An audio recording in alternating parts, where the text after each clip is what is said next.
તો આ બધી વાતો કોઈ હમણાંની જ છે, 10-20 વર્ષ પહેલાંની નથી, હમણાંની જ છે.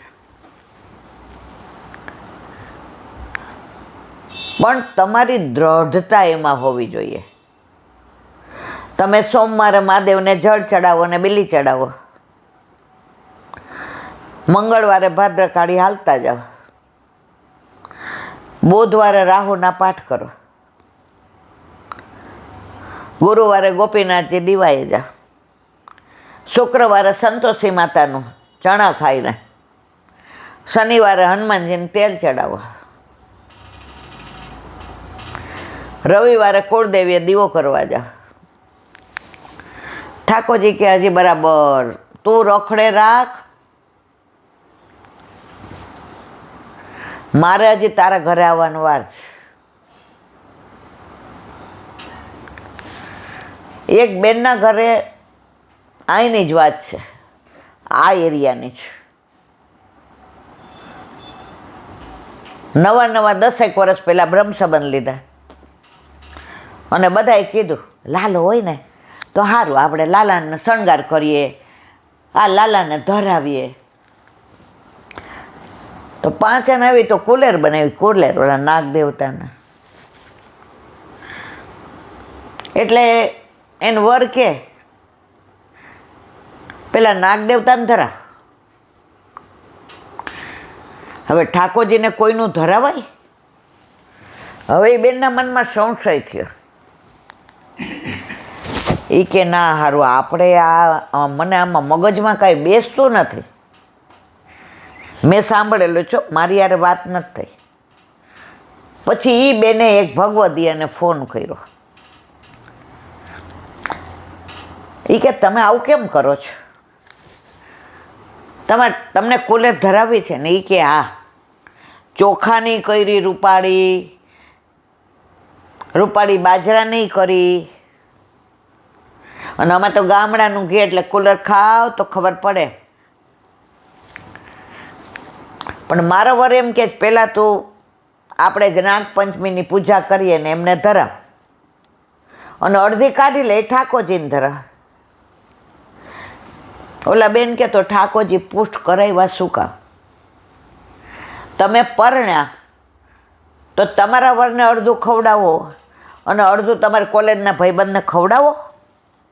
એ કે હાય હાય, એ કે તમને લૌકિકમાંય હાય હાય થાય છે. તમારે ધરાવો છે, ઠાકોરજીને ધરાવો, પછી ત્યાં ધરાવો, વાંધો નહીં. તો મારે કહેવાનો આશય એ છે, જ્યાં સુધી અન્યાશ્રય છે ને ત્યાં સુધી સેવા ફલિત થતી નથી, ફલરૂપ થતી નથી. અને પુષ્ટિમાર્ગીય વૈષ્ણવે તો મનમાંથી કાઢી જ નાખવા જેવું છે, બધા ભગવાન એક. એવું ન હોય. મીરા મેરે તો ગિરધર ગોપાલ, દૂસરો ના કોઈ, એને ન કહે. દયારામભાઈ એક વર્યો શ્રી ગોપીજન વલ્લભ, દૂજો ના કોઈ, કેમ એકને જ પૂજે સેવે છે. નરસિંહ મહેતા, નામદેવ, તુકારામ, આ બધા એકને જ ભજ્યા છે ને પામી ગયા છે. માતા મહાદેવવાળા એકને જ ભજે છે અને પામી ગયા છે. શંકર ભગવાનના જે ભક્ત છે, તુલસીદાસજી રામને સરયુ નદીને કિનારે અયોધ્યામાં માને, નંદદાસજીને મળવા આવ્યા, આપણે વાત જાણીએ છીએ. ગુસાઈજીનું સ્વરૂપના દર્શન કર્યા, પંચમલાલજી રઘુનાથજીને જાનકી વહુજીના કર્યા, શ્રીજી બાવાના કર્યા, યમુનાજીનું પાન કર્યું, ગિરિરાજજી બાવાના ચર. ગુસાઈજીને કે મને સરડે રહ્યો. ગુસાઈજીએ સ્પષ્ટ ના પાડી કે અમારે તમારા જેવા કેટલાય છે, રામજીને તમારા જેવા એક જ છે. જેને ભજો ને એકને ભજો. તમને નાની વાત કહું, 84-252 ચૈતન્ય મહાપ્રભુના સેવકો ઓલા શાલિગ્રામજીને માને, જળ ચડાવી, સ્નાન કરાવી, તિલક કરીને ભોગ ધરાવીને લે. હવે એવું બન્યું બધાય લીલી પરિક્રમા કરતા હતા. તો વૈષ્ણવો આપણા તો એ હવારમાં જગાવે, જાગને જાદવા કૃષ્ણ ગોવાળિયા, તુજ વિના ધેનમાં કોણ જાશે, જારીજી ભરે ને બધી તૈયારી કરે ને, અને પછી શ્રીંગાર કરે.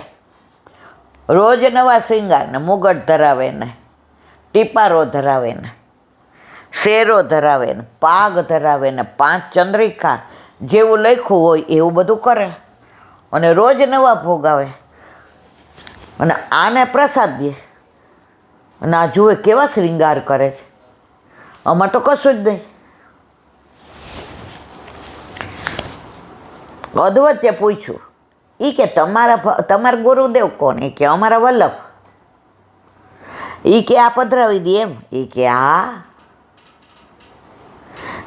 પછી આવી જ સેવા અમે કરી શકીએ? એ કે હા.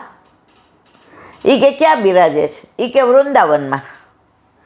ઓલો અડધી મૂકીને આવી ગયો વૃંદાવન.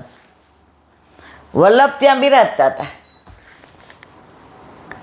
આવીને સાક્ષાત દંડવત પ્રણામ. નામ હું ભૂલી ગઈ છું, લગભગ ભગવાન દાસ કે, પણ નામ મને યાદ નથી. દંડવત કર્યા. આવો ચૈતન્ય મહાપ્રભુ પ્રસન્નતામાં બિરાજે છે ને, ઓળખી ગયા કે આ ચૈતન્યનો સેવક છે. ઓલો આમ નહીં કે જરા જ પ્રસન્નતામાં, તો કે હા બિલકુલ પ્રસન્નતામાં. 5 મિનિટ થઈ એટલે વલ્લભને તો અંતર્યામી, સાક્ષાત પુષ્ટિ પુરુષોત્તમ. કેમ આવું થયું? એ કે મારે એક વાત કરવી છે. હા કરો કરો. મારે ગુરુ બદલાવા છે.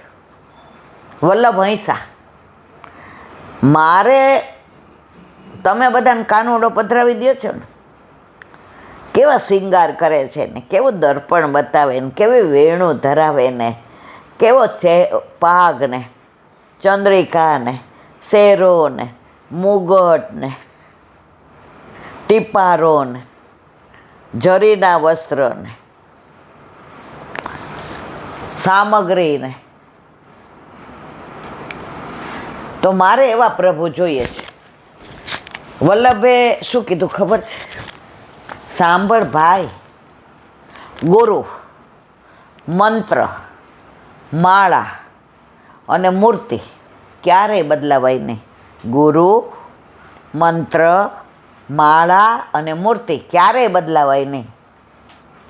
તું જે કરસ એ કૃષ્ણને પામી ગયો છે.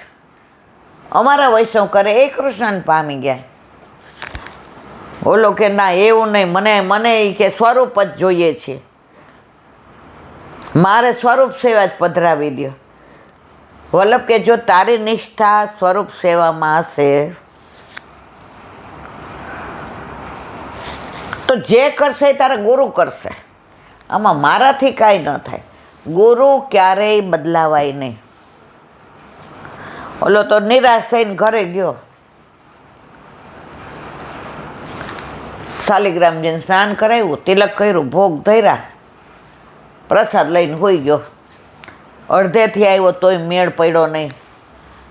વલ્લભે મને આવું ના કરવું જોઈએ, મને સ્વરૂપ પધરાવી જોઈએ. કાનોડો હોય કેવી આનંદ આવે, આમ તેમ. સવારે જાગ્યો, ઓલો બટવો ખોલ્યો તો શાલિગ્રામજીને બદલે બાલકૃષ્ણજીનું સ્વરૂપ પ્રગટ થઈ ગયું હતું અંદર. એની નિષ્ઠા હતી ને, વલ્લભનો પ્રગટ પ્રતાપ. આપણામાં ચમત્કાર નથી મારા વાલા, પણ એની નિષ્ઠા સ્વરૂપ સેવામાં હતી. તો મારા વાલા, તમારો ભાવ હોય ને તો ભગવાનને સ્વરૂપ બદલવામાં વાંધો નથી. ઓલા બાળ વિધવા માજી, એના ઘરે મદન મોહનજી બિરાજ્યા. બાળ વિધવા પહેલેથી મદન મોહનજી સિવાય જોયેલા જ નહીં. આને જ ભગવાન કહેવાય, આને ઠાકોરજી કહેવાય, આને પ્રભુ કહેવાય. બીજાની સામું જોવાય નહીં. ઓલા વૈષ્ણવ બાલકૃષ્ણજી લઈ આવ્યા. એ કે 4 દી પછી આવું છું, મારે તમે એ કે હા જાઓ, કાંઈ વાંધો નહીં. માં જે ચા પીજી ખોલે, ઓરો રો રો રો, શિયાળામાં ઠૂઠવી નાખ્યા છે. આ તો હારાને ખબર નથી, તેલ લઈને જે ચોળે જે ચોળે જે ચોળે. ઠાકોરજી કે હવે નહીં તો આ તો મને ઠેકાણે કરી નાખશે. બાળકૃષ્ણજી મદન મોહનજી પ્રગટ થયા. પ્રભુ સ્વરૂપ બદલે આપણા માટે એવો પુષ્ટિ માર્ગ છે. પ્રભુ કે હું તારા માટે સ્વરૂપ બદલવા તૈયાર છું, તું તારું સ્વરૂપ બદલ. અનેકને માનવાનું છોડીને એકને માન. પણ આપણે માનતા નથી, એટલે આપણે ભટકીએ છીએ, એટલે આશરો દ્રઢ થતો નથી. અરે એટલી બધી આ બધી વાતો છે ને કે આમ એમ થાય કે આ કહી દઉં કે આ કહી દઉં, પણ હવે અહીં વિરામ આપીએ. હરિરાય હરિરાય મહાપ્રભુજી કી જય. 99મી સાથે. વૃંદાવન કી માધુરી નિત્ય નિત્ય નૌતમરા, કૃષ્ણદાસ ક્યો પાઈએ, બેનો રસિકના સંગ શ્રી વલ્લભ, બિન રસિકન સંગ. વૃંદાવન 3, આધિ ભૌતિક, આધિ આધ્યાત્મિક અને આધિ દૈવિક. અત્યારનું જે વૃંદાવન છે એ આધિ ભૌતિક છે. આપણું વૃંદાવન ચંદ સરોવર, કામવન, ગોકુળ, માવન. હવે કે છે વૃંદાવન કી માધુરી નિત્ય નિત્ય નવતમ રંગ. ગોકુળમાં જે આ બધા રાક્ષસોને વધુ આવ્યા અને જે યમુનાજીનું પાણી દૂષિત થયું, પછી બધા વૃંદાવન આવી ગયા. આ વૃંદાવન નહીં તો પ્રભુ પધારે, ગાયોય આવે, સાથે બછરાય આવે, વ્રજવાસીઓય આવે. તો વૃંદાવનની માધુરી, તમે નંદગાંવમાં પ્રભુ પધાર્યા, વૃંદાવન, એની માધુરી જુઓ. અત્યારે વ્રજમાં હજી 70% જેવું ગામડાનું માહોલ છે, 30% શહેરીકરણ થઈ ગયું છે. હવે તમને મથુરામાં ત્યાં બધે ફ્લેટ દેખાય. 50 વર્ષ પહેલાં આવું બધું નહોતું. એટલું બધું રળિયામણું હતું. આ જતીપુરા, નંદગાંવ, કુમુદવન, અમે બધા દર્શન કર્યા. તો ખરેખર જે આપણે કીર્તનમાં અને વાર્તામાં જોઈને એ જ હતું.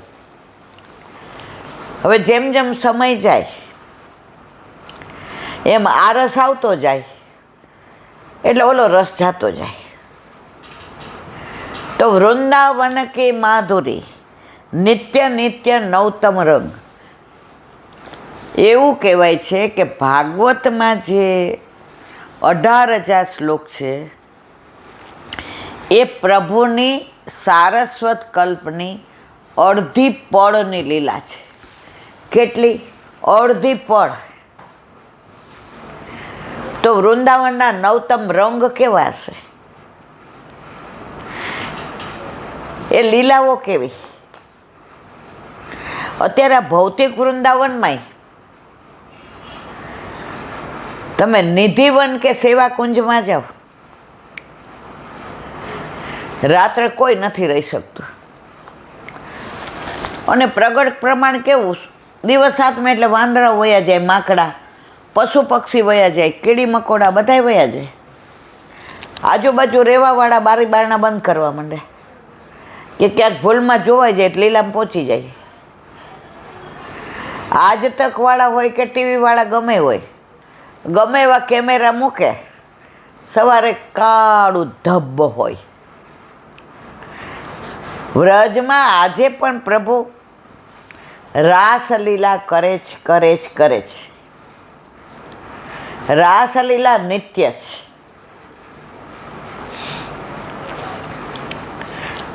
તો વૃંદાવન, વૃંદા એટલે તુલસી, તુલસીનું વન. તો આજે પણ આ બધી નવતમ લીલાઓ થઈ રહી છે અને લોકોને અનુભવ બી થાય છે.